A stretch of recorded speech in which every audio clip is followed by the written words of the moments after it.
Assalamualaikum warahmatullahi wabarakatuh. Waalaikumsalam warahmatullahi wabarakatuh. Nah, kita di sini bertiga. Yang pertama yaitu selaku tuan rumah Pak Haji Iyen Nawawi. Yang kedua yaitu selaku tokoh pemuda milenial yang sudah mengenal dunia pertanian yang akan musim.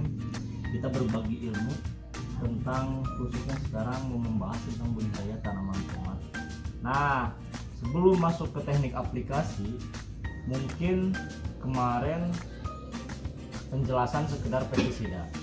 Sekarang bisa mungkin dijelaskan hara apa saja yang dibutuhkan tanaman tomat untuk menghasilkan tomat seperti ini. Nah, mungkin Kang Ijin bisa menjelaskan dari mulai hara dasarnya kan NPK yang pada orang-orang pada mengenal.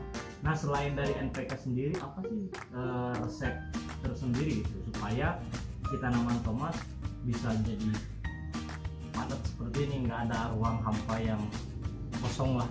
Gimana Kang Iji? Ya, sebenarnya kalau untuk tanaman sendiri hara yang dibutuhkan itu ada 12 unsur hara. Tapi di sini kita bagi dua ya. Ada yang dibutuhkan dalam jumlahnya banyak dan ada yang dibutuhkan dalam jumlahnya sedikit. Mana aja nih yang dibutuhkan dalam jumlah banyak? Pertama ada N, P, K, kalsium, magnesium dan sulfur. Itu dibutuhkan unsur hara dalam jumlah banyak oleh tanaman. Sedangkan yang sedikitnya itu ada besi, seng, tembaga, boron, molibdenum dan mangan. Itu dibutuhkan dalam jumlah sedikit, atau kita bisa sebut itu untuk yang banyak itu makro, yang sedikit itu mikro gitu. Itu untuk unsur hara yang dibutuhkan, mau itu tomat atau apapun juga yang dibutuhkan 12 unsur hara. Jadi kalau misalkan buat awal berarti kalau untuk awal gini ya, kalau misalnya kita baginya ada untuk akar, daun, kalau untuk tomat ada bunga atau di buah gitu. Kalau misalkan contoh sekarang pengen mengejar di daunnya dulu nih. Kalau untuk di daun, untuk daun hijau sehat gitu, kita bisa kasih NPK, terus ada mangan, ada magnesium, ada sulfur. Nah, itu bisa Ya. Nah, terus kalau misalkan kurun waktunya nih pemberian aplikasi, nah mungkin bisa sharing dengan Pak Haji. Pak Haji, misalkan di lahan nih pemberian pupuk NPK sendiri itu dari usia berapa hari setelah tanam, terus pemberian lagi unsur apa yang diberi, berapa hari dari jarak yang sudah diberi. Untuk Pak Haji aplikasinya lebih di 1 minggu setelah tanam. Baru dikasih NPK 66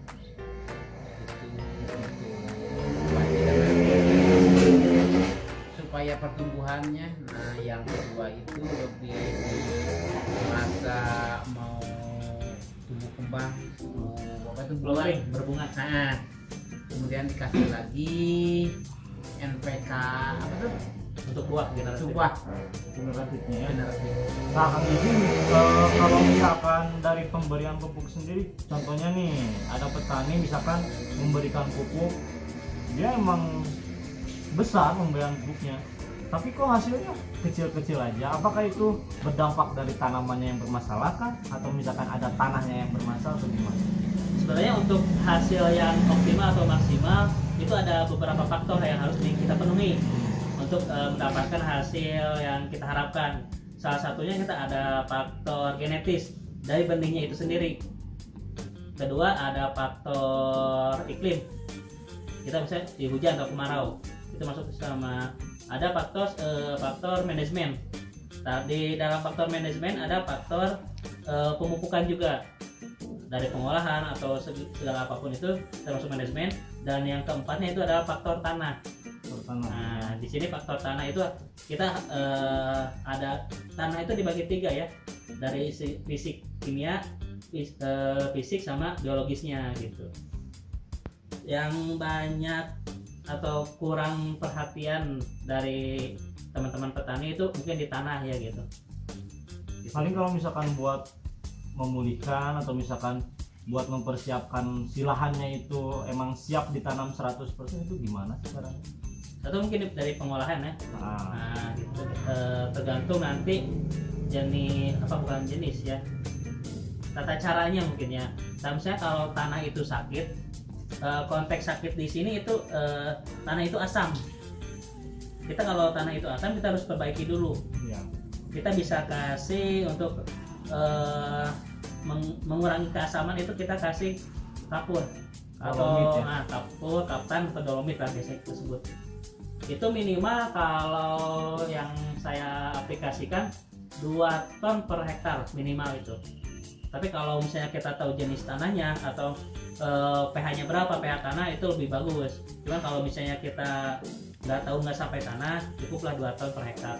Berarti itu untuk persiapan lahan ya, Nah, bukan memperbaiki buat tanahnya. tanamannya ya, tapi Bukan. buat tanah.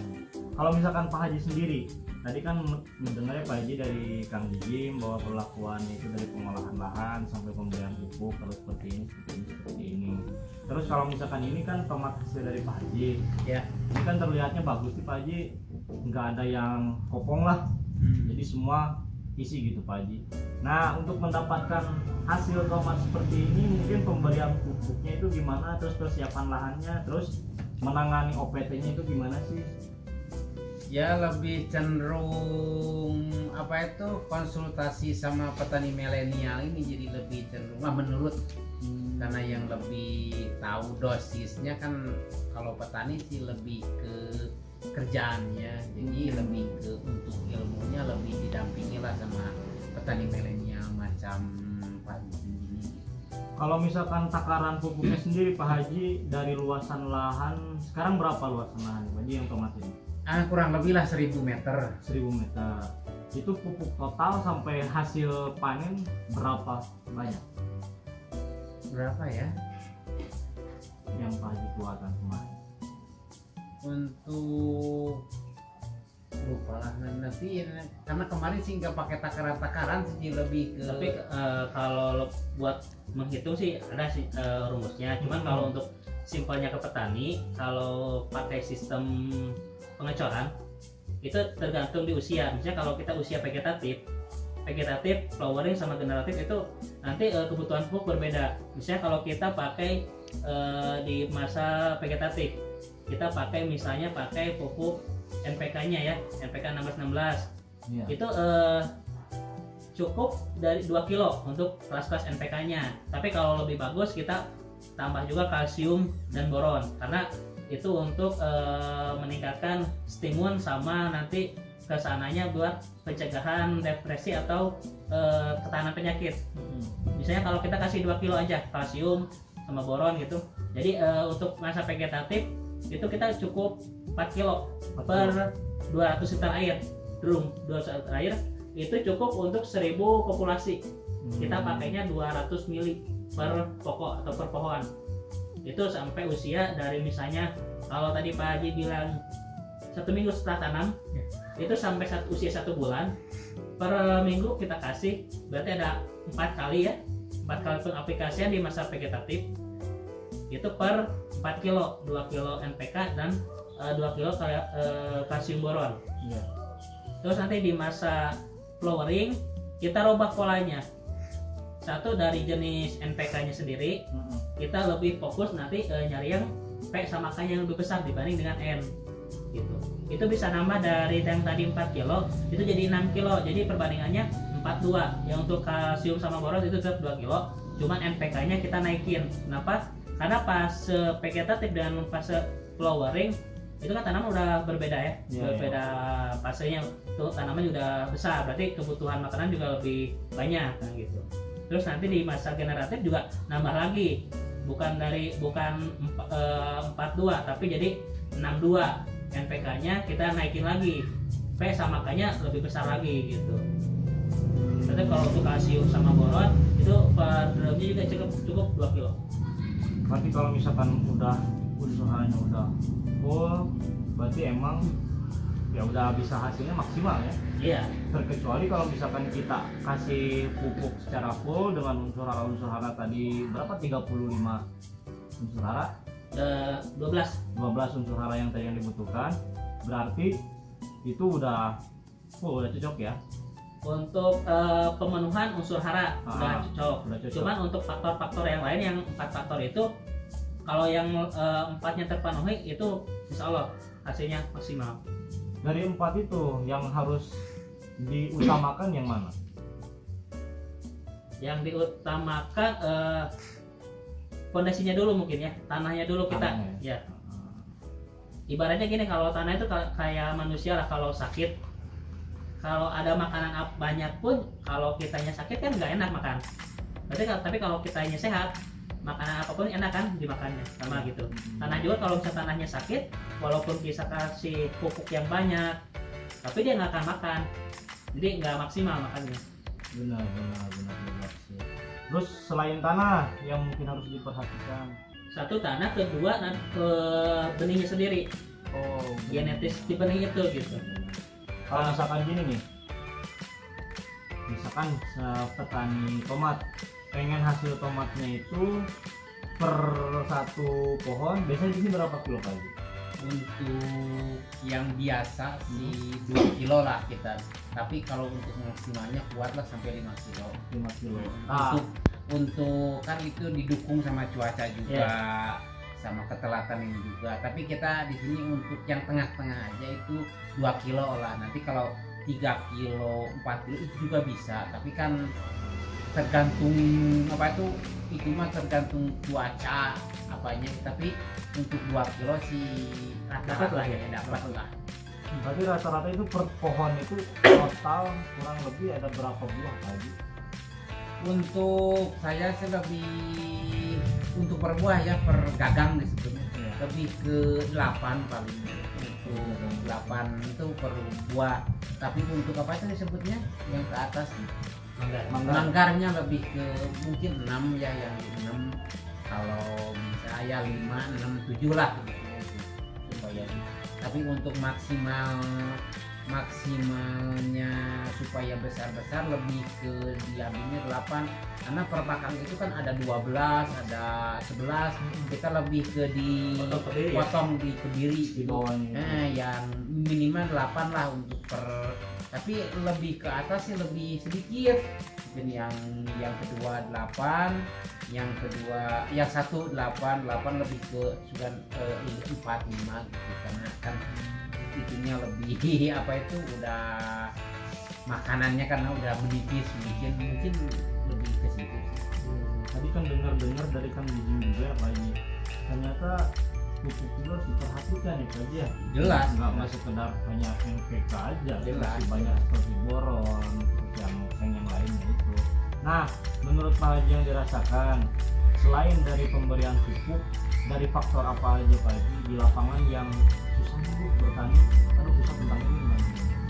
Jadi untuk di tomat ini, untuk di dataran tinggi sih lebih di hujan sama kabut, karena itu kan lebih ke gak bisa di kendala alam.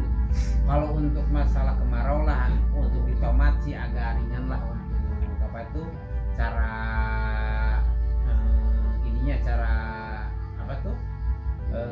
merawatnya. Tapi kalau untuk musim hujan itu harus lebih maksimal lebih untuk di pencegahannya, karena kan untuk di dataran tinggi seperti ini cuacanya apalagi kabut di malam hari udah sangat rentan sekali. Nah, yang jadi antisipasi Pak Haji dikarenakan sekarang cuaca kan mulai akhir tahun nih Pak Haji, curah hujan pun mulai tinggi, terus nggak bisa diprediksi juga kan. Hari sekarang loh panas, ternyata sore tiba-tiba hujan, terus malam tiba-tiba berkabut. Nah, untuk mengantisipasinya supaya nggak datang banyak penyakit atau misalkan adanya kegagalan di tanaman tomat Pak Haji, gimana Pak Haji? Lebih ke untuk penyemprotan insek sama funginya di dirapatkan. Biasanya kan 1 minggu sekali kalau musim kemarau, atau 10 hari sekali lah. Tapi kan untuk musim hujan sih lebih ke 3 kali sekali. 3 kali Intervalnya mungkin dirapatkan ya, karena kan tetap aja karena kabut itu kan jadi supaya tidak nempel di daun sama di buah. Oke. Tapi kalau misalkan tentang harga sendiri sekarang dengan adanya musim hujan, tomat terbilang mahal atau murah? Biasanya untuk musim hujan suka mahal karena cenderung musim hujan itu banyak yang gagal, jadi Iya, otomatis iya, benar. harga itu akan naik lah karena faktor kegagalan yang tinggi itu. Biasanya gitu. Produksi Untuk berkurang ya. untuk di tomat sih lebih ke musim kemarau suka agak murah, tapi untuk musim hujan sih biasanya gak mahal karena kan untuk musim hujan itu tidak semua orang bisa apa itu bisa berbudidaya dengan sempurna karena faktor cuaca itu. Iya, benar. Mungkin dari Kang Jijim nih ada tambahan buat petani-petani yang lagi budidaya khususnya tomat. Selain tadi yang dijelaskan, mungkin ada tambahan lagi gimana sih harus telaten di dalam budidaya tomat, terutama tentang pemupukan sendiri. Untuk pemupukan sendiri sih, kalau saran saya cukupi kebutuhan unsur haranya gitu. Yang tadi dijelaskan. Nah, tadi yang untuk yang 12 unsur hara itu maksimalkan lah gitu. Karena kalau misalnya harapan kita hasil yang maksimal, tapi ada unsur hara yang tidak diberikan, ya mau maksimal gimana kan gitu. Ya. Selain dari faktor-faktor yang lainnya gitu. Nah, kalau misalkan si petaninya nih baru memulai tapi langsung diperkenalkan 12 unsur hara itu, otomatis kan masih aduh awam nih gimana. Nah, mungkin yang dititik beratkan cuman berapa unsur sih yang emang direkomendasikan buat pemula gitu. Nah, paling untuk mungkin karena belum familiar ya untuk yang 12 unsur hara, tapi fokuskan lah untuk yang makronya lah gitu. Gitu. Satu yang tadi kan NPK itu kalau mungkin kalau dengan NPK udah petani udah ngerti ya. Ya. Tapi sekarang dengan kalsium, magnesium, sulfur, dan untuk di mikronya itu ini boron ya gitu lah. Gitu doang. Nah, Berarti beda ya perlakuan antara pertanian konvensional sama pertanian hidroponik yang sekarang. Dari pemberian unsur haranya pun beda atau gimana? Kalau di hidroponik sendiri sih si 12 unsur hara harus wajib. Wajib ya. Nah, karena kalau misalnya gini, kalau di tanah kan kalau misalnya dia kelebihan atau kekurangan ada baper di tanah. Tapi misalnya kalau si hidroponik kan dia medianya bukan tanah ya, umumnya kita pakai air. Salah satu ada unsur hara yang kekurangan, dia langsung akan menunjukkan gejalanya. Misalnya kalau sayuran hidroponik kan daun lah banyaknya gitu, dia si daun akan langsung menunjukkan karakter kekurangannya atau defisiensinya gitu. Oke. Ada tambahan lagi, Kang Ijin? Mungkin kalau untuk petani-petani konvensional, saya harapkan tadi kan untuk memperbaiki tanah kita kasih kapur pertanian atau dolomit itu minimal 2 ton per hektar. Terus untuk ini yang saya titik perhatian pupuk kandang biasanya, atau ya pupuk kandang organiknya gitu, kalau bisa itu dalam kondisi udah matang, diusahakan tidak dadakan lah dikasih ke tanah itu, jadi jangan mentah lah gitu.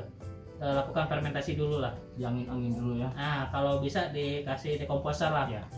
karena kalau misalnya si pupuk kandang itu kondisinya mentah, itu ada gejalanya nanti dampaknya, kerugian mungkin di kita juga. Misalnya kalau bisa nanti layu atau si tanah makin asam. Oke, itulah namanya. Terima kasih Kang Ijin. Pak Haji mungkin ada sedikit petuah atau misalkan wejangan buat para petani-petani. Sekarang kan udah mulai banyak petani milenial Pak Haji. Mungkin ada pesan atau saran gimana Pak Haji? Jadi untuk lebih ke petani pemula atau petani milenial sih lebih telaten aja lah. Pertama lebih telaten, dan yang kedua lebih banyak konsultasi lah untuk masalah seperti ke Pak Jijim ini lebih di situ sih intinya. Jadi saling bertukar pikiran ya. Sharing lah gitu. Sharing. Nah, mungkin dengan adanya video ini bisa membantu dan bermanfaat buat mencari-cari tadi bagaimana cara pemupukan khususnya di tanaman tomat untuk menghasilkan tanaman tomat bagus seperti hasilnya di lahan Pak Haji. Terima kasih. Wassalamualaikum.